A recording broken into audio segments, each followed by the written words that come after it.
Justamente lo que estamos tratando de hacer es hacer llegar toda esta atención que es sumamente necesaria a toda la población. Yo estoy en el Estado de México justamente como jefe de la Oficina de Salud Mental y Adicciones aquí en el Estado de México. Estoy a las órdenes de todos ustedes y este conversatorio del día de hoy es que justamente empecemos a generar conciencia, empecemos a generar toda esta plática que es necesario generar para que dejemos, como ya lo estaba platicando Marina hace rato, que dejemos de pensar en la salud mental y que dejemos de pensar en el consumo de sustancias como una cuestión estigmatizante, como una cuestión que nos deba de avergonzar y que lo tenemos que hablar como lo hablaríamos, igual que como si nos doliera la rodilla. De la misma forma tenemos que hablar de la salud mental y de la salud asociada al consumo de sustancias. Pasa algo muy interesante con ¿cuál es el órgano más complejo en el cuerpo humano? ¿Creen ustedes? El cerebro. Y hay ahorita es una cosa importante para considerar, porque no es como la panza, no es como un músculo, no es como el páncreas, el hígado, que tiene una función, digamos, biológica, sino también es, digamos, el cristal a través del cual vemos todas nuestras experiencias. Y algo muy interesante que pasa con nuestro cerebro, que es el filtro. ¿Quién ubica aquí el álbum el álbum de Pink Floyd, donde está la luz, está el triángulo y después están todos los colores? Todos lo ubicamos, ¿no? Entonces imagínense que nuestro cerebro es ese cristal a través del cual entra la luz, entra una experiencia y después nosotros decidimos, nuestro cerebro es el que modifica, digamos, o modera, o como lo pudiéramos decir, pero es el que regula la realidad, ¿no? Yo creo que ahí le podemos poner, si nosotros pensamos en qué hace nuestro cerebro, creo que abriste muy bien, o sea, el cerebro hace absolutamente todo. Desde controlar nuestro movimiento voluntario, es decir, el momento en el que yo decido mover el dedo gordo del pie, la señal sale de mi cerebro. Cuando mi dedo gordo se mueve y siente mi calcetín, se activa un receptor que sube por mi columna, por mi médula espinal, llega y se interpreta en mi cerebro. Regula mis emociones, integramos toda esa información sensorial, regula mi estado de sueño y de vigilia, si estoy dormido, si estoy despierto, coordina mis actividades mentales superiores. Es decir, el cerebro hace prácticamente todo. Entonces creo que es justo y necesario hablar de todo esto, porque si nosotros hablamos de consumo de sustancias, vamos a definir, a mí me gustaría aquí definir un par de términos, ¿no? Normalmente hablamos de drogas, ¿no? Hablamos de drogas y lo decimos así como de una forma muy general, pero si nosotros nos vamos a la definición bien específica. Y generalmente negativa. Yo tengo una experiencia en Cofepris. ¿Quién ubica Cofepris? Es la parte de salud que regula todos los medicamentos. Y entonces en Cofepris es algo muy técnico, que nosotros como le decimos sustancias tóxicas. Porque una droga en sí es cualquier medicamento, porque te altera, ¿no? Así es, si nos vamos a la definición así como bien formal, droga es toda sustancia que introducida en el cuerpo a través de cualquier vía modifica cualquiera de sus funciones. En ese sentido, pues el paracetamol es una droga, ¿no? Casi cualquier cosa es una droga. Entonces vamos a hablar justamente de sustancias psicoactivas, ¿no? Este subgrupo de estas sustancias que tienen finalmente un efecto sobre nuestro sistema nervioso central. Cuando nosotros hablamos del sistema nervioso central, vamos a entender principalmente el cerebro. Entonces, acabamos de hablar de todas las cosas que hace el cerebro. Y entonces, si yo introduzco a mi cuerpo sustancias que modifican cómo funciona mi cerebro, voy a tener que entender que voy a modificar muchísimas cosas, ¿no? Voy a modificar la forma en la que proceso emociones, voy a modificar la forma en la que yo integro toda esa información, voy a modificar la forma en la que funciona principalmente. Entonces, por eso tenemos que empezar a hablar de salud mental y consumo de sustancias y no hacerlo como se hacía antes, donde a lo mejor había unidades, a lo mejor a alguno de ustedes les tocó, espero que no, pero todavía hace muy poco. Tú llegabas a un centro de atención a las adicciones y llegabas y decías que, ¿sabes qué? Vengo bien triste, vengo bien deprimida. Entonces, ¿sabes qué? Vente a buscar atención a donde te toca. O por el contrario, llegábamos a buscar atención para las adicciones y llegábamos a un centro donde se atendía la salud mental y te decían, no, ¿sabes qué? Aquí no, tienes que irte a un centro de adicciones. Y siempre era como este gran ridículo que vivimos durante mucho tiempo, donde ¿por qué estamos atendiendo las dos cosas de forma separada cuando tienen que ir necesariamente una de la mano de la otra? Ahora, creo que también el cambio de la narrativa es bien importante, ¿no? Sobre todo cuando hablamos de drogas y hablamos de drogadicción, ¿no? Es esa palabra que que tiene una carga así como medio fuerte. A mí me gustaría llevarlos a todos ustedes a la reflexión. Sé que a lo mejor no está como tan fácil que participemos, a lo mejor sí se separan y nos hablan con la voz fuerte. Cuando yo digo drogadicto, ¿qué les viene a la mente? Alguien, no sé si alguien quiere levantar su manita. Yo digo drogadicto, ¿y qué pensamos cuando hablamos de un drogadicto?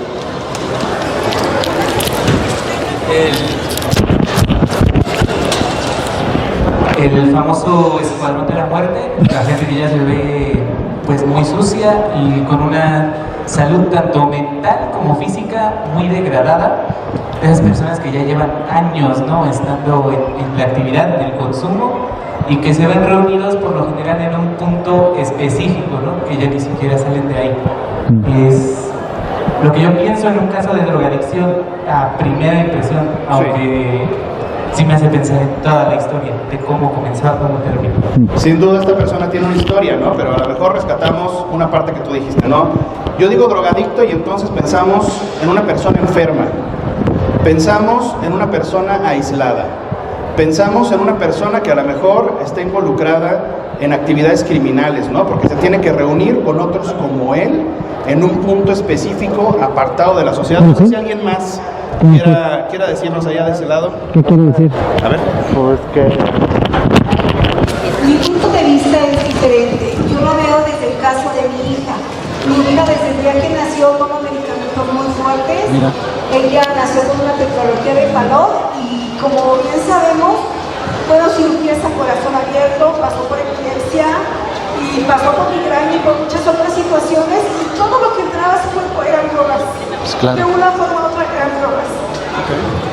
Gracias. Sí, por supuesto. No, sí. No sé si alguien más quiera levantar la mano y cuando yo digo un drogadicto, cuando digo cocainómano, ¿sale? Heroinómano, ¿qué otras cosas pensamos? ¿Qué otras cosas nos vienen a la mente cuando hablamos de estas cosas? buenas tardes, miren, yo tengo un problema en mi motor, pero para mí un drogadito es un ser cobarde que se esconde, se refugia en la droga porque tiene miedo de enfrentarse a la realidad. Muchísimas gracias. Creo que esto es justamente la narrativa que nosotros estamos tratando de traer como en el primer plano. Y yo les pediría que levantaran la mano. Salvo los muy jovencitos que no la deberían de levantar. Pero todos los que estamos aquí, que somos mayores de edad, yo les pediría que levanten la mano. ¿Quiénes de ustedes han consumido alguna vez en su vida alcohol? Ok, veo bastantes manos levantadas. Y pensaríamos que por haber consumido en alguna ocasión alcohol, pensaríamos que por haber consumido esta sustancia que tiene un potencial adictivo, que la podríamos clasificar en esta misma. Por eso estamos huyendo de nuestros problemas, por eso somos criminales, por eso somos todas estas acepciones negativas que nosotros tenemos de una persona consumidora de sustancias. No necesariamente. Te paso un poquito la palabra. No, sí, por ejemplo, de lo que mencionabas ahorita, la drogadicción tiene cero connotaciones positivas, ¿correcto? Fue una forma de que nos aliviamos, hay cobardía y violencia, y muchas veces lo que descubrimos nosotros en salud y en la atención a la salud es que no es necesariamente lo elegimos, es el entorno a veces en el que estamos. Leí unos artículos porque tenemos que leer muchos artículos para informarnos, para poder ser capaces de ver unas realidades en diferentes partes del país para poder atender de manera precisa. Y en una de estas lecturas, hay una forma interesante que lo deberíamos de comentar. El riesgo principal en sustancias tóxicas, donde te puedes volver adicto, en donde se forman conductas que serán como añadidas a la sustancia, es menores de 25 años. ¿Por qué? Porque tu cerebro se está formando antes de los 25 años, tu personalidad se está formando antes de los 25 años, tu vida laboral, tu vida sentimental, todo, digamos, como los grandes conflictos de quiénes somos y quiénes seremos vienen hasta los 25 años. ¿Por qué? Porque ya después, digamos, nuestras vidas agarran una línea, un carril y ya nos medio van guiando, ¿no? Ya tenemos hijos, ya tenemos un trabajo estable, ya podemos tener entonces, digamos, nuestros factores protectores que les llamamos nosotros ya nos inhiben de poder tener un riesgo de consumo de drogas. Pero antes, o sea, 25 años, o sea, ¿quién tiene menos de 25 años? Levanta la mano. O sea, son casi las mismas personas que el mismo número de personas que levantaron la mano que tomaban alcohol en diferentes formatos. Lo que quiere decir que ustedes están en el mayor riesgo de caer como que en este truco de las sustancias tóxicas, ¿no? Entonces, ¿cómo hacemos en ese grupo de edad, en esos grupos de edad para fortalecer que serán como todo el entorno para que no caigan en la, no quiero decir adicción, pero en el riesgo de consumo. En el riesgo de consumo, ¿no? Y es un grupo muy importante porque si empiezan a consumir en esas edades, el entorno es violento, el entorno a lo mejor por una situación emocional caen más en una depresión o se agudiza cualquier otra condición de salud mental.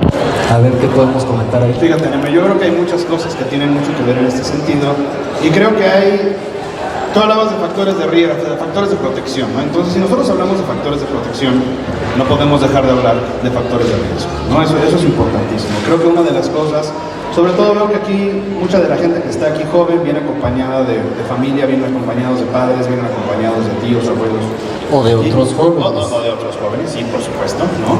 Y creo que una de las cosas principales que nos toca, a veces pensamos que no tenemos absolutamente nada que hacer en contra del consumo, ¿no? A veces que, o sea, a lo mejor no consumir yo, ¿no? Pero a lo mejor eso es solamente una de las partes que puedo hacer y una de las cosas más importantes es justamente favorecer o ser nosotros un factor de protección para aquellos que nos rodean, ¿no? Si nosotros pensamos en factores de riesgo, todos estos factores, a ver, vamos a decir una cosa, ¿no? Habemos muchos aquí, muchos de nosotros que levantamos la mano hace ratito que hemos consumido alcohol. No diríamos que todos somos alcohólicos, ¿no? No diríamos que todos tenemos un trastorno por el uso del alcohol. Algunos de nosotros tenemos una relación bastante saludable con esta sustancia, que es tóxica, igual que todas las demás, ¿sale? No vamos aquí a decir que está padrísimo, sí, y que lo hagamos todos, ¿no? El alcohol es tóxico, tiene sus riesgos, pero no todas las personas que consumen una sustancia en un momento desarrollan una adicción necesariamente. ¿Quiénes la desarrollan o cómo podemos predecir quiénes la van a desarrollar? No podemos predecir. No hay un solo factor en esta vida que nos haga saber que una persona que consume sustancias va a desarrollar una adicción. Siempre es un volado, ¿no? Entonces, pues yo en el momento en el que decido consumir una sustancia me pongo ahí, pues a la buena de Dios, de saber si me voy a convertir en una persona que termine necesitando esta sustancia o no. Ahora, sí es importante saber que hay factores que me van a predisponer más a desarrollar una adicción y hay factores que me van a alejar de ella. Y estos factores dependen, vamos a pensarlos en tres esferas. Primero, la esfera personal, ¿no? Por supuesto, mi genética, ¿no? Los genes que yo tengo, mi constitución corporal, ¿no? Acerca de mí, las ideas que yo tengo acerca del consumo, cómo lo concibo, para qué lo uso. Una de las cosas, tú lo sabrás perfectamente, Nemer. Durante toda la historia de la humanidad se han usado sustancias y en algunas culturas, en algunos nichos a lo mejor muy particulares, las sustancias han tenido usos rituales y ahí a lo mejor no pensábamos en estas cuestiones de adicción, ¿no? ¿Por qué? Porque la intención del uso no era como para desarrollar una cosa por el estilo. Entonces depende mucho esos factores que son internos míos. Ahora, por supuesto, hay factores que dependen mucho del círculo inmediato que me rodea.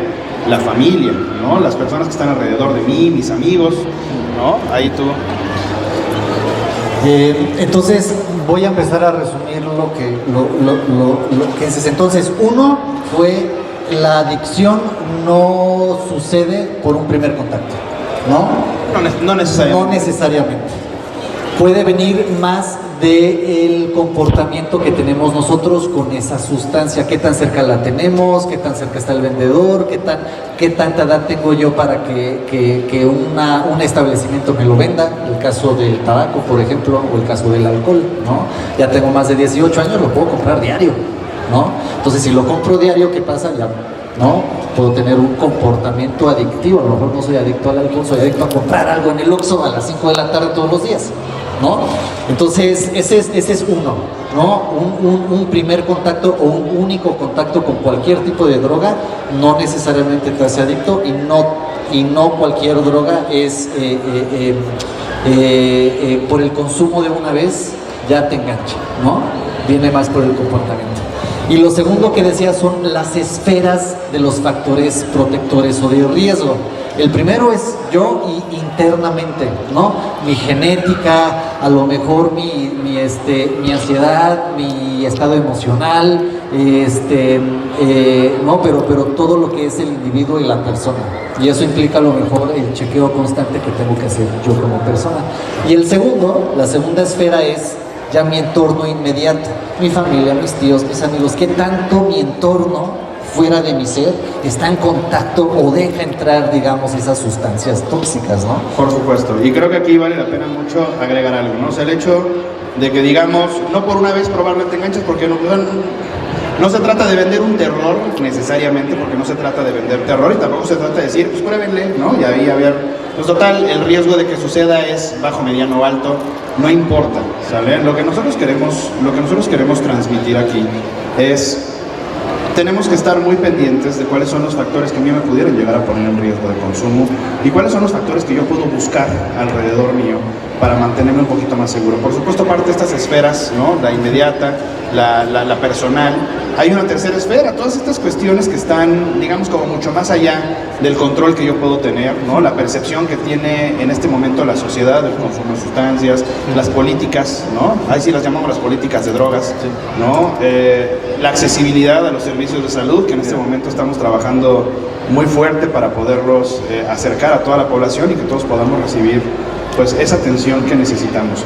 Creo que es muy importante, y una de las cosas que queremos romper acá y cambiar un poquito la percepción hay una frase es un psiquiatra canadiense que trabaja principalmente los modelos de reducción de riesgos, que me gusta mucho, que dice: no podemos entender la adicción si no tratamos de entender qué es lo que el individuo espera obtener del consumo o del cometer una conducta adictiva, ¿no? Si yo no entiendo, a ver, una persona toma alcohol y la toma con un patrón muy problemático, ¿qué es lo que está esperando obtener esta persona que consume alcohol? Y ahí es cuando no podemos desligar la salud mental de las adicciones, del consumo de sustancias. Por eso Nemer, hablamos de un fenómeno bien interesante que se llama la patología dual, ¿no? Cuando nosotros hablamos de patología dual, hablamos precisamente de la coexistencia entre un trastorno por uso de sustancias o una conducta adictiva y algún otro trastorno mental. Y cuando hablo de trastornos mentales, ¿de qué estoy hablando? Estoy hablando de depresión, estoy hablando de ansiedad, estoy hablando de trastorno por déficit de atención con hiperactividad, estoy hablando de estrés postraumático, estoy hablando de trastornos de personalidad, estoy hablando de psicosis. Cualquiera de estos fenómenos que se presentan y que pueden ser o causados por el consumo o pueden causar al consumo, ¿no? Vamos a pensar, Sí. una persona que de repente tenía una vida normal, ¿no? Él a lo largo de su vida, a lo mejor desde jovencillo, había empezado a consumir alcohol y durante toda su vida tuvo un consumo, pues, digamos, regulado de alcohol, y de repente a sus 50 años lo corren de su trabajo, ¿no? Y le hacen ahí alguna treta muy artera, ¿no? Y lo corren, no le dan beneficios, y entonces se queda de repente, de la noche a la mañana, en la calle.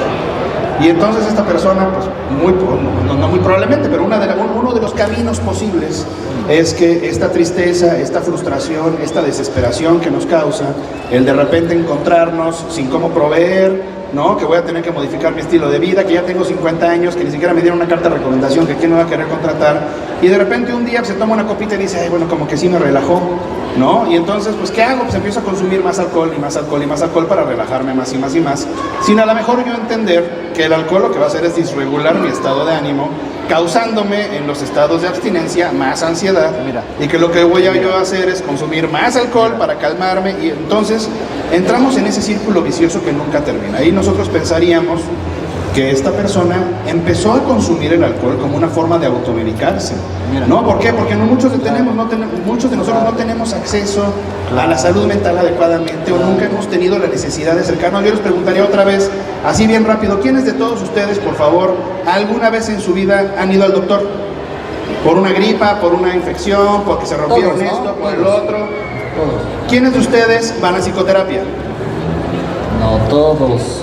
No todos, son muchas menos manitas, ¿no? Entonces, yo en el consultorio, Nemer, me encuentro con gente que le digo, oye, ¿te sientes ansioso? Y me dicen, ¿cómo? ¿No? O sea, ¿qué es eso de ansiedad? ¿Cómo se siente? ¿Dónde la siento? ¿Qué es? Claro. Y entonces, si nosotros no reconocemos estos estados... Pero si les duele la panza, luego, ¿no?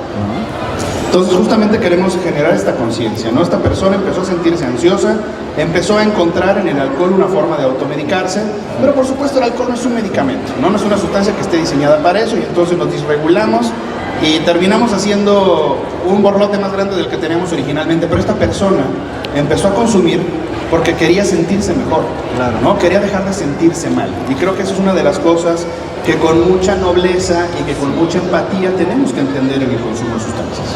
Eso es muy interesante, patología dual, ¿no? Entonces, yo estoy bien conmigo, yo estoy bien con mi familia, yo estoy bien con mi entorno, me echo un vasito, un caballito de tequila diario, estoy bien. Pero de repente empiezo a estar mal yo conmigo misma, con mi familia y con mi entorno, y sigo tomando ese caballito, ¿qué va a pasar? ¿Verdad? Ya da más miedo tomar ese caballito cuando no está todo bien. Y es parte, digamos, de lo más difícil de salud mental, que luego no vemos o no podemos analizar nosotras mismas desde adentro ese triángulo de Pink Floyd que ya nos dice, oye, la luz que está sacando ya no es el arco iris, mano, ya nada más es negro. ¿Por qué sigues tomando el caballito? Mejor arregla tu prisma, arregla tu cristal, no, deja de consumir esa sustancia que antes sí te caía bien, antes sí te aliviaba, ¿no? Ajusta tu vida, fortalécela a través de apoyo, porque muchas veces tiene que ser alguien más que nos dice, ¿no? Por supuesto, y ahí justamente pensamos en estos abordajes que son lo más integral posible, ¿no? Tenemos que dejar de entender así como que necesariamente la única respuesta es yo irme a jurar y ya no vuelvo a tomar nunca más en mi vida.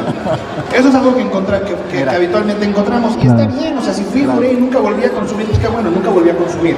Pero lo que nosotros queremos cambiar en el momento en el que nosotros recibimos una atención integral para el consumo de sustancias es cambiar mi relación con la sustancia. En el momento en el que yo entiendo que era lo que yo estaba buscando en ella, en el momento en el que yo quito la ansiedad, en el momento en el que yo quito la depresión, en el momento en el que yo quito estas emociones desagradables, en el momento en el que yo cambio la dinámica que yo tengo con la sustancia, pues a lo mejor no me tengo que ir a jurar, ¿no? Y a lo mejor puedo pensar que puedo sanar mi relación con la sustancia en algunos casos, en algunos otros no. Hay personas que sí tienen cuestiones biológicas que no pueden probar la sustancia porque perdemos el control, y está bien, cada caso es particular, simplemente entender que hay de todo para todos, y que lo que queremos es entender a esta persona que consume no como una persona débil, no como una persona criminal, no como una persona que en el momento en el que empezó a consumir, yo les garantizo y se los juro, y por eso me interesa mucho decirles esta parte, ¿no? Todas las personas que tienen problemas con el consumo de alguna sustancia,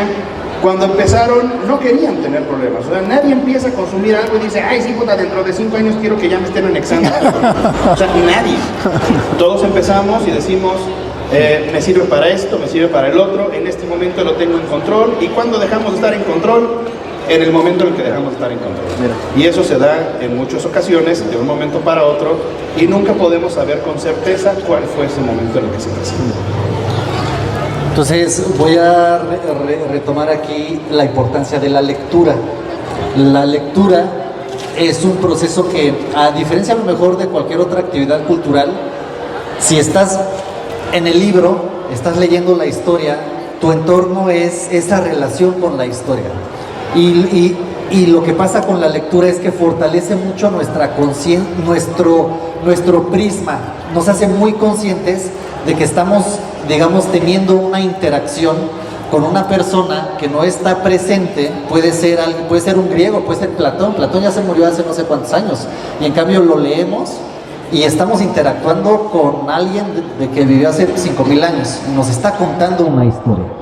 Pero estamos en ese momento del intercambio, estamos siendo muy conscientes de que nos estamos metiendo algo al cerebro. Y es lo más interesante de la lectura, porque estamos, digamos, viviendo esa transición y ese cambio de nuestro cerebro. En cambio, en cualquier otra parte de nuestra vida, de alguna manera nos olvidamos que nuestro cerebro absorbe algo, ¿no? Ahorita están ahí, estamos sentadas, yo los estoy viendo a ustedes me están viendo a mí, pero no hay no necesariamente hay un marco crítico o una crítica de la realidad constante, que es lo más que tenemos que cuidar, yo creo, de la salud mental, ¿no? Como que, ¿quién medita aquí? De repente hay muchas meditaciones, ¿no? ¿2? ¿En serio? ¿3? ¿No? ¿3 personas meditan? Híjole, hay meditadores ahí escondidos. Pero bueno, a ver, ¿quién reza? Ok, es algo muy similar el rezo y la meditación, es decir, te concentras, cierras los ojos, dices gracias, estoy aquí, este es mi cuerpo, estas son mis rodillas, es algo que pasa y nos ayuda mucho a concentrarnos en dónde estamos y qué es lo que estamos haciendo. Muchas veces con la salud mental lo que pasa es eso, estamos enojadas y tenemos ansiedad y tenemos depresión y sentimos cosas que preferimos no ponerle atención. ¿Por qué? Porque necesito comer, porque necesito trabajar, porque la niña está llorando, porque el hijo, porque el tío, por cualquier otra cosa externa, y nos olvidamos del número uno que somos nosotros. Y entonces, una de las cosas más interesantes, y por eso esta convivencia que hacemos con la lectura y leer en libertad, es que la lectura sí nos fortalece la conciencia del momento. Y esa conciencia del momento nos ayuda posteriormente a poder concientizar cómo nos estamos sintiendo. O a reconocer cómo un personaje en una historia se sintió en tal momento y después decir, en nuestra vida, decir, está pasando lo mismo que pasó en ese libro. Entonces ya puedo entender cómo esa persona se siente y puedo empatizar con ella y puedo sensibilizarme, ¿no? Porque parte de la salud mental es también esa empatía, porque no es un dolor que te dobla, ¿no? Es más, ¿qué tal podemos hablar algo de la empatía en la salud mental? Porque tiene mucho que ver también con la desestigmatización y lo que decíamos al principio de, oye, ¿tú cómo consideras al drogadicto, no? Sin duda. Quiero retomar esto último que estabas platicando, Nemer, porque aparte es importantísimo, sobre todo en una cultura que todavía predomina mucho el machismo, ¿no? Y sobre todo a los hombres que nos enseñaron que solamente tenemos 2 estados emocionales válidos, ¿no? Los hombres podemos estar bien o podemos estar encabronados, o sea, no hay otra. El hombre no puede estar lloroso, no puede estar melancólico, no puede estar triste, claro que sí, pero todo eso son joterías, ¿no? Entonces, creo que es muy importante retomar esto, porque la lectura es importante en el sentido de que me quita eso que nosotros denominamos alexitimia. O sea, la alexitimia la vamos a definir como esta incapacidad que puedo llegar a tener yo para reconocer cómo me siento en un momento determinado, y eso es lo que percibimos mucho en la consulta del paciente que consume sustancias, ni siquiera sabemos cómo nos sentimos, ni siquiera sé cuando estoy frustrado, ni siquiera sé cuando estoy enojado, ni siquiera sé cuando estoy triste, ni siquiera sé cuando estoy melancólico, ni siquiera sé cuando estoy temeroso. Vale mucho la pena favorecer estas lecturas que nos permiten decir, ay, mira cómo se sintió este personaje en este libro, así me he sentido yo. Y eso que yo siento tiene un nombre, ¿no? No es solamente una cosa rara que me pasó un día. Y eso me permite, si yo le puedo poner un nombre a un evento determinado, lo puedo trabajar. Y creo que eso es muy importante y qué bueno que lo mencionaste, Nemer, eso es súper importante. Ahora, la cuestión del estigma. Creo que, insisto, ya lo abordamos, ¿no?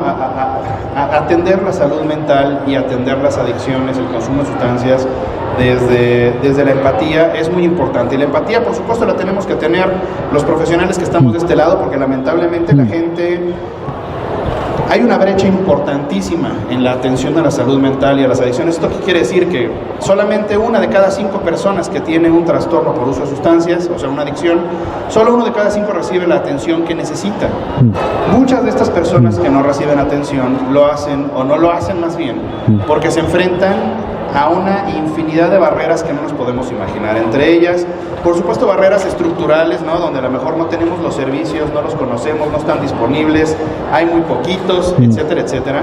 Pero una de esas barreras tiene mucho que ver con esta parte orgánica de decir, es que voy a llegar al doctor o voy a llegar con el psicólogo, y si no es una persona a lo mejor especializada en el uso de sustancias, lo que voy a hacer es recibir ese juicio, lo que voy a hacer es recibir ese rechazo, y esto se vive particularmente en los servicios de atención médica, ¿no? Donde si no sabemos como de consumo de sustancias, si no tenemos la sensibilidad de estos abordajes, yo a la persona la voy a abordar y la voy a recomendar desde mis propios estigmas.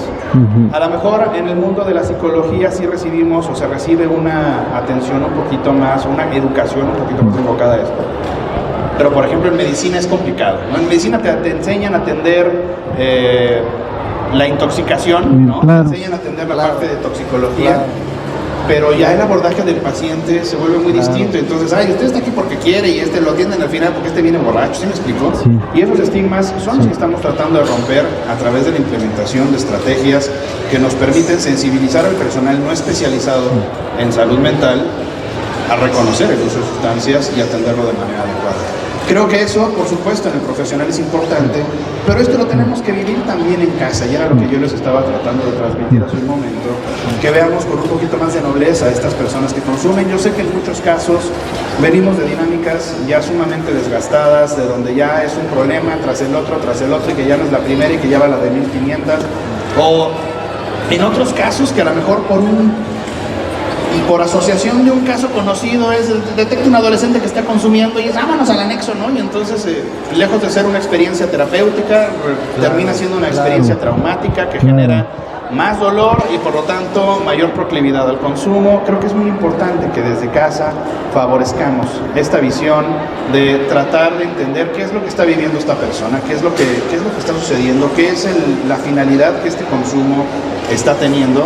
En los casos donde la salud mental antecede al consumo, y hay otros, ¿no? Por ejemplo, yo les preguntaría otra vez, a mí me encanta verlos con las manos levantadas, les preguntaría, ¿a quién no les voy a preguntar a ustedes? Pero, ¿quién de ustedes conoce a alguien que esté consumiendo cristal? Ok. Una que otra manita levantada, ¿sale? Es uno de los consumos más preocupantes en este momento porque el cristal puede iniciarse como una cosa muy inocente y por el potencial tóxico que tiene suele no ser como platicábamos hace rato, donde la persona está deprimida y entonces como se deprime consume, ¿no? Donde la salud mental, el problema de salud mental antecede al consumo. Claro.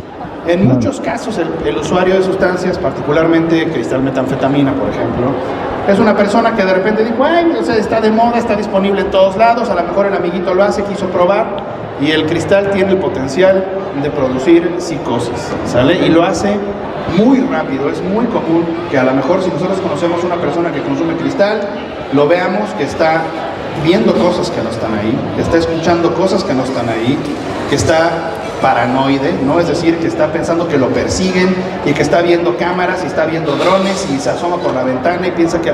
¿Por qué? El cristal tiene el potencial de producir esta psicosis, ¿no? Por eso cuando hablábamos de patología dual, hablábamos de esta relación de consumo y salud mental, pero no siempre es la salud mental la que causa el consumo. A veces el consumo causa el problema de salud mental y lo vemos muy claramente en el consumo de esta sustancia, que aparte es una de las que más problemas está ocasionando ahorita en la población. ¿Se pudiera decir que dejas de ser tú? Sin duda alguna. O sea, el consumo de cristal produce estados de psicosis transitoria, ¿no? O sea, la persona, lo voy a decir de manera coloquial, sin ponerle más etiquetas, la persona se vuelve loca, ¿no? O sea, dejamos de percibir la realidad como es, trae una cantidad de problemas que no nos podemos imaginar, donde está generando una gran cantidad de demanda de atención en los servicios de salud, es enorme. Si nos vamos, Nemer, a analizar cada vez que una persona se interna en un anexo, los mal llamamos anexos, son establecimientos residenciales, pero para que estén todos en el mismo canal. Se levanta un reporte para un sistema de vigilancia epidemiológica que tú seguramente conoces muchos años en la COFEPRIS, que es el CISBEA. ¿Sale? Entonces, cuando una persona se interna, el establecimiento le dice a vigilancia epidemiológica, les dice, a ver, esta persona vino porque está consumiendo esta sustancia. Muchas personas son policonsumidores, no es decir que consumen más de una, pero por lo general, de todas esas que consumo, hay una que es la que me está trayendo más problemas en un momento determinado. Y ahorita podemos decir, sin temor a equivocarnos, por los reportes que nosotros vemos en el CISBEA, que el 70% de las personas que están internadas ahorita están internadas porque están teniendo problemas con el cristal. Entonces, o sea, ya el alcohol, que era el rey, ¿no?, de toda la vida en los establecimientos, ya el alcohol es el menor de los problemas, sino que está siendo ahorita el principal problema el cristal. Ya cambiamos esta panorámica donde antes llegaba, todavía no se ve, que llega una persona y pues es que mira, yo vine porque me trajo mi mamá o porque me trajo mi esposa, porque fumo mota y no le gusta, ¿no? Por decirte cualquier cosa. Pero cuando la persona consume cristal, la persona llega al consultorio, toca la puerta y dice, por favor ayúdenme porque me siento mal. Claro. Entonces, creo que reconocer también estos patrones es importante, y es importante que como población también estemos al tanto de esas cosas para que esta persona, a lo mejor si estamos en la psicosis, difícilmente va a buscar atención porque la psicosis implica el no tener conciencia de la enfermedad, ¿sale? Pero sí, si nosotros estamos viendo estos patrones de conducta, creo que es una de las cosas que nos tienen que decir, a ver, tenemos que buscar ayuda profesional. ¿Qué hora son, Para ver si pasamos a... ok, entonces, de lo que hemos aprendido aquí son muchas cosas. Se pueden resumir en... Escuchen a Pink Floyd. Se puede resumir en patología dual, es decir, cuiden su factor protector y cuiden su factor de riesgo. La otra fue alexitimia. O sea, ¿qué es eso, Alexitimia. Ah, ¿verdad? Y ahorita, ya nos quedan unos 10 minutitos, nos gustaría pasar a una ronda de preguntas.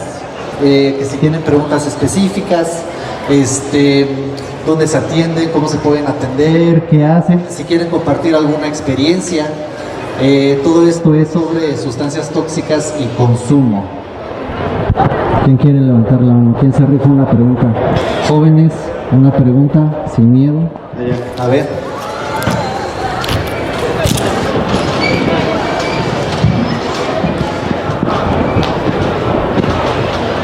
¿Cómo sé que alguien está como volviéndose adicto a algo, más allá de solo un consumidor? O sea, que ya es hasta cierto punto un drogadicto, con las connotaciones malas.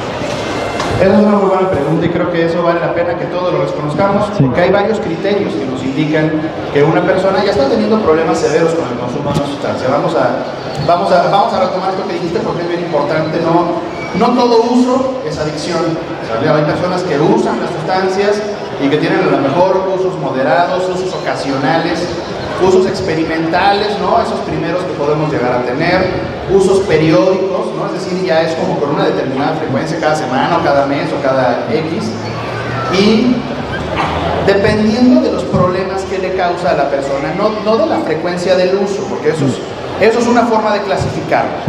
Y la otra forma de clasificarlo es dependiendo de la cantidad de problemas que me está generando. Y entonces ahí ya hablamos nosotros de usos no problemáticos de sustancias, que, ojo, en adolescentes, como bien dijiste, Nemer, en menores de 25 años, todo uso es problemático, no lo deberíamos estar introduciendo sustancias, pero ya en personas, vamos a decir, adultas, ya hablamos de usos no problemáticos, usos problemáticos y adicción, ¿sale? Ahora, ¿cuáles son esos problemas que yo puedo empezar a percibir en una persona que consume sustancias?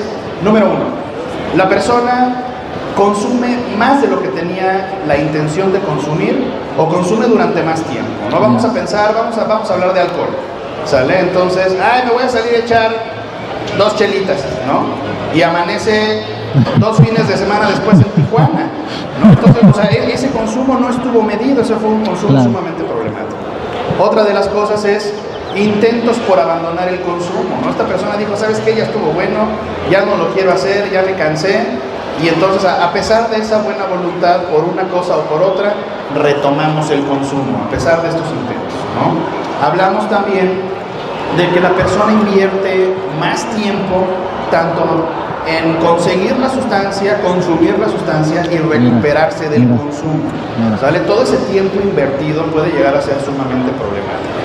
Hablamos también de entender, por ejemplo, algunos factores vamos a decirle, criterios farmacológicos de adicción, son dos principalmente. Uno de ellos, la famosa tolerancia, ¿no? Es decir, cuando hablamos de tolerancia, hablamos de este fenómeno donde esa dosis que en algún momento me ponía bien duro, ¿no? De repente ya no me hace nada. Y entonces necesito aumentarla y aumentarla y aumentarla y aumentarla hasta que ya no hay cómo, ¿sale? Y el otro criterio, que es el criterio de abstinencia, ¿no? El hecho de que yo interrumpa bruscamente el consumo de una sustancia me produce un cuadro físico, emocional muy desagradable, con mucha ansiedad, con sudores, con temblores, o en el caso de estimulantes, con el famosísimo bajón, ¿no? Entonces, esos me hablan de eso. Es muy común que la persona que ya está teniendo problemas con el consumo de una sustancia se involucre en muchas actividades de riesgo. No puedo llegar a tener esta conducción temeraria, tener relaciones sexuales de riesgo u otras conductas que me pueden llegar a poner allí en situaciones de mucha vulnerabilidad.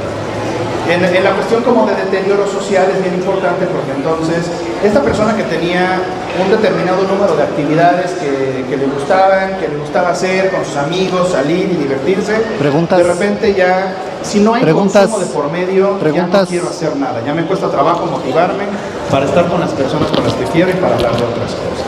Entonces, estos son algunos de todos esos factores que me pueden a mí indicar que ese consumo ya no es nada más un uso ahí ocasional que no tiene bronca, sino que ya estamos hablando realmente de un uso problemático que pudiera llegar a volverse una adicción.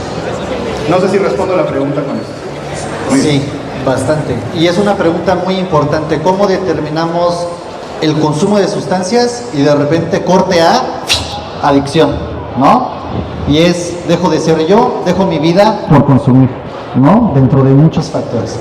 Vamos a intentar de hacer preguntas muy concretas y que las respuestas sean concretas porque tenemos síntomas.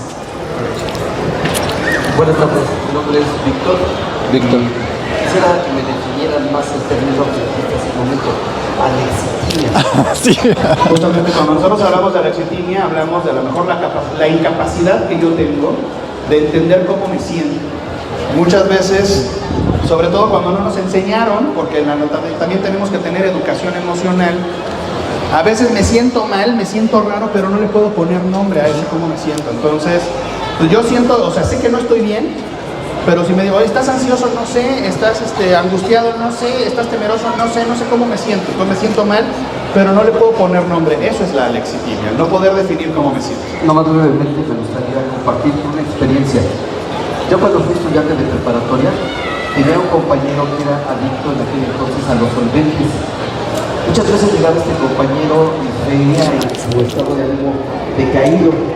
Y a veces le preguntábamos a mamá, ¿qué te pasa, Moisés? ¿Qué tienes? Dices que me siento mal.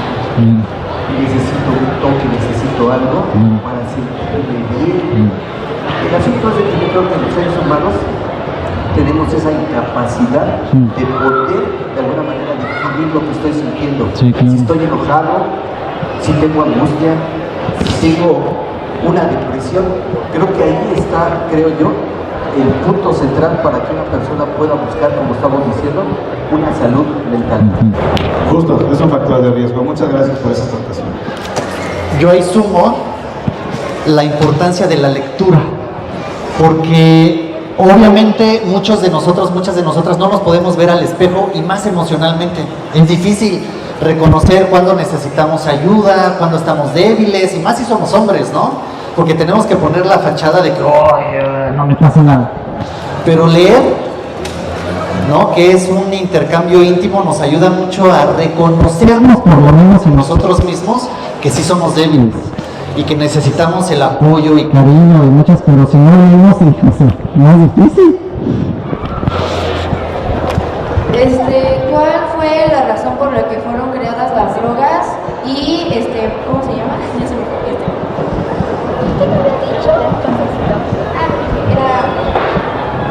¿Y con qué finalidad las hicieron o qué querían lograr haciéndolas?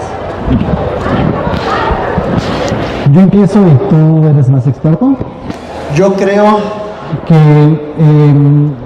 puede ser, por ejemplo, pensamos en rituales, ¿no? Entonces, a lo mejor podemos... Estoy asumiendo porque no viví en el principio de la historia cuando se inventaron. Pero si vemos, digamos, la historia antropológica, podemos descubrir que todas las comunidades, todos los seres humanos en comunidad, tenemos momentos de rituales. Por ejemplo, Navidad es algo que, híjole, creamos o no creamos, se hace, ¿no? 14 de febrero, queramos o no, se hace.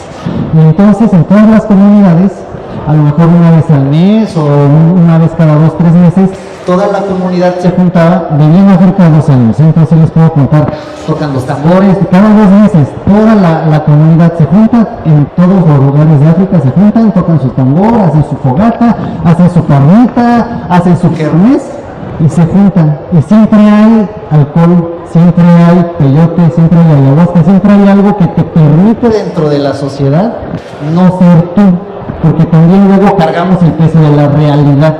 Entonces sí, a lo mejor se inventaron para que todos pudiéramos flotar un poquito, sentirnos un poquito bien en comunidad, vigilándonos unos a los otros, cuidándonos los unos a los otros, pero en ese, a lo mejor en esa suspensión de una sustancia que nos altera, ¿no?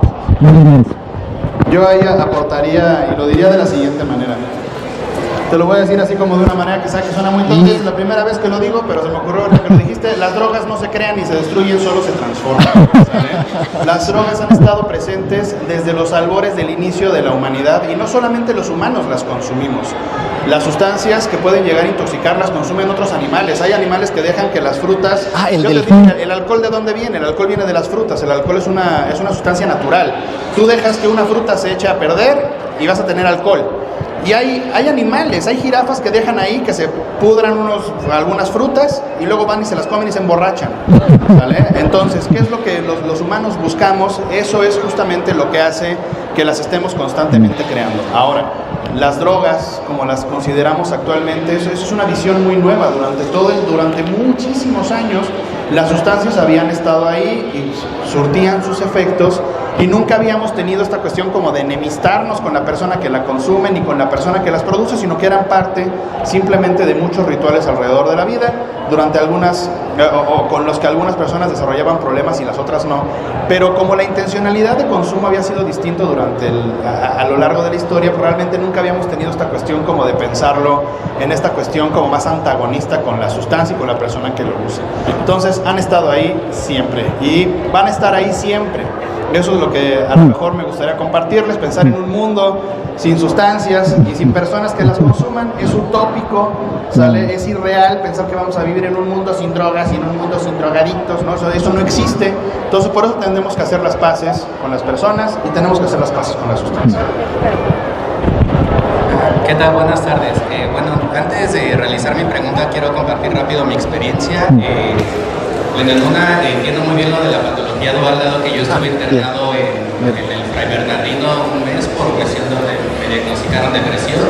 Entonces entiendo muy bien lo que es una parte de la dependencia, o una drogodependencia, como al mismo tiempo una circunstancia, una condición, ¿no?, de tipo emocional o mental.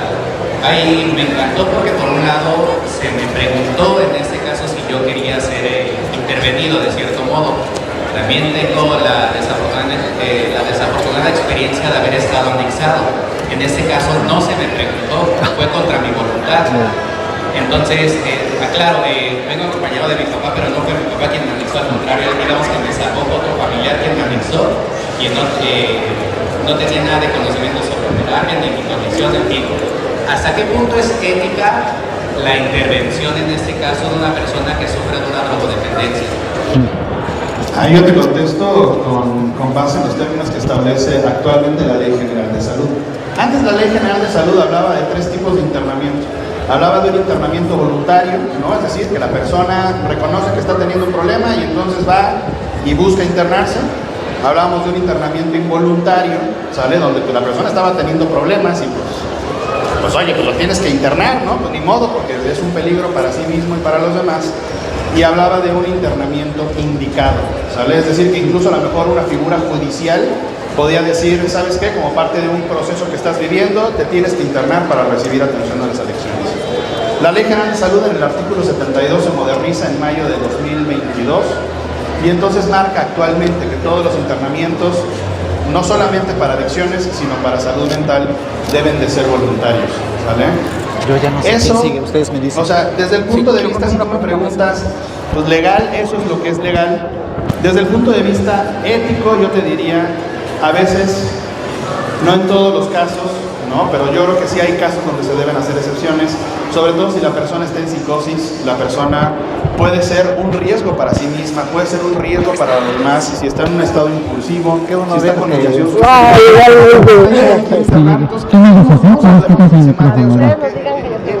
Es un tema sumamente complejo. Sí, No nos nada más hay ponemos una de acuerdo pregunta en este más y ya. momento porque la gente que se dedica a hablar de esto todo el día no se pone de acuerdo todavía.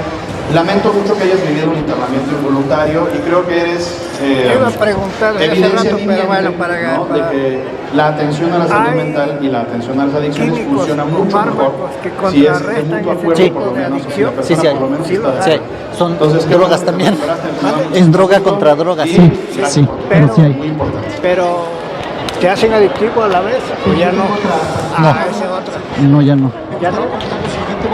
Pero tu comportamiento no lo cambian. Si ves, a lo mejor te arreglan tu dependencia al químico. Sí, o sea, es como si me duele la cabeza, voy y tomo un medicamento para que se me quite la cabeza. Ajá. Pero no se te quita El comportamiento. El problema que Exacto. Y es siempre que te vuelve a llevar al consumo. Entonces lo que intentamos hacer es, exacto, te doy tu medicamento para Que biológicamente ya no estés, digamos, adicto, pero también terapia. Porque muchas veces esa parte sí deberían informarla. digamos que la primera contención que pudiera haber, que sea la familia o los Sí, amigos, buen punto. con toda la mejor voluntad que tienen para ayudar, en este caso, a mi hijo, muchas veces por la falta de información, resumiéndoles más o menos podría compartir, todo esto fue por falta de fe, por falta de creencia, ¿verdad? Había familiares que nos decían, es que no eres lo suficientemente apegado a Dios y por eso nos está pasando eso. Hay quienes nos recomendaban limpias, ¿verdad? Con hierbas, lo cual entiendo todo el poder que eso pudiera tener, desde mi perspectiva no era lo adecuado. Había quien hablaba de un internamiento, ya sea forzado o no, fuera por conocimiento.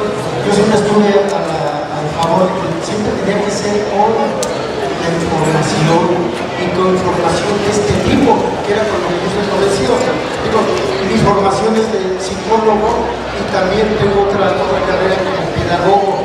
Entonces, yo no dudé ni tantito que la clínica de patología dual era lo mejor para todo nuestro sistema de creencia, nuestro sistema de vida, y que nos podía traer una mejor recuperación.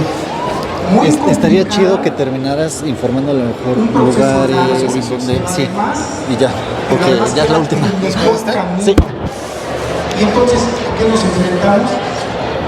A los profesores con la misma familia, con los mismos amigos, que con la mejor intención, no lo dudo, con la mejor intención, pero desafortunadamente con la falta de información. Entonces, esto que nos presentan ustedes, además de información, de esta sensibilidad que se debe tener para asumir una situación tan compleja y tan complicada, que no atañe únicamente a la persona que tiene la adicción, que muchas veces puede ser tanto a drogas o puede ser al juego, por ejemplo, ¿no? Hace rato pasamos cerca de un casino y veo tantas personas, luego ahí digo, es que también son tipos de trastornos que se tienen y que deberían tener información para poder mejorar.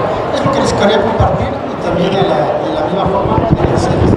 Muchas gracias por compartir esto, sin duda es importante. Y sí, claro, también hablamos de esas conductas adictivas, ¿no? No solamente el consumo de sustancias, sino estas conductas que neurobiológicamente funcionan igual. Nosotros les queremos agradecer muchísimo la gentileza de su atención, se juntaron muchos, nos da mucho gusto poder platicar de estos temas, vamos a seguir haciéndolo, vamos a abrir los canales de comunicación. Yo quiero que ustedes sepan acerca de los servicios, así muy rápido, de los servicios de salud mental que tenemos aquí en el Estado de México. En el Estado de México tenemos 34 unidades que son secosamas, es decir, antes les llamaban capas, a lo mejor algunos de ustedes han escuchado hablar de ellos, ahora son los secosamas, hay 34, y de esos 34, 4 están aquí en Nesa. ¿Sale? Tenemos en Pirules, tenemos en Manantiales, tenemos en, ya no me acuerdo dónde más, pero hay 4 aquí en Nesa. Ustedes pueden meterse a la página del Instituto Mexiquense de Salud Mental y Adicciones y ahí van a encontrar el directorio de las unidades. Pueden llamar a la línea de la vida 800-911-2000 para solicitar información, y si ustedes conocen a una persona que esté consumiendo sustancias o que tenga alguna problemática de salud mental, en el Secosama los van a atender. También tenemos muy cerca, aquí en el oriente del estado, tenemos 3 hospitales psiquiátricos, dos de ellos en Acolman, el M. Nieto y el Sayago, y aquí muy cerquita en Ixtapaluca está el Hospital Psiquiátrico Granja La Salud. En todos ellos son unidades transferidas al IMSS Bienestar, en todos ellos pueden recibir atención a la salud mental completamente gratuita. ¿Perdón? Nada más. Muchas gracias. Hablamos de la salud mental entre nosotros, entre ustedes. Vayan, visiten nuestras unidades cuando son suyas, son gratis, y estamos ahí para atenderlas a todas y todos ustedes. Muchas gracias.